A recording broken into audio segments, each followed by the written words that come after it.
சுரேஷ். நண்பர்களே, இன்றைக்கி திருநெல்வேலி மாவட்டம் கடனாநதி அணைக்கு வந்திருக்கோம். இந்த அணை பார்த்திங்க அப்படின்னா மேற்கு தொடர்ச்சி மலையோட அடிவாரத்தில் இருக்குது. பல்வேறு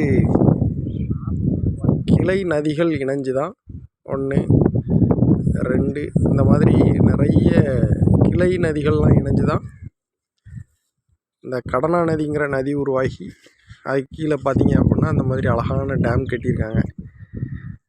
பார்க்க ரொம்ப ரம்மியமாக அழகாக இருக்குது. பாருங்கள், நாங்கள் எல்லோரும் வந்துருக்குறோம். கண்டிப்பாக இவர் என்னுடைய வந்த நண்பர். இன்னொரு நண்பர் வந்துருக்காரு. ஆமாம்,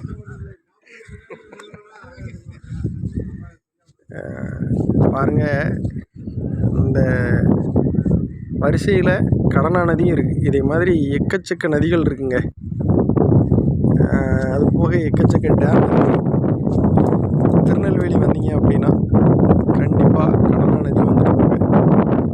இங்கேருந்து தான் அத்திரி மலை அப்படின்னு சொல்லி ஒரு மலை இருக்குது.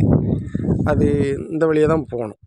போய் லெஃப்டில் கட் பண்ணோம் அப்படின்னா இது ஃபாரஸ்ட்கிட்ட பெர்மிஷன் வாங்கிட்டு அத்திரி மகரிஷியும் கோரக்கர் சித்தர் தவம் இருந்த இடத்தையும் பார்க்க முடியும். கண்டிப்பாக வாங்க, வந்து விசிட் பண்ணுங்கள்.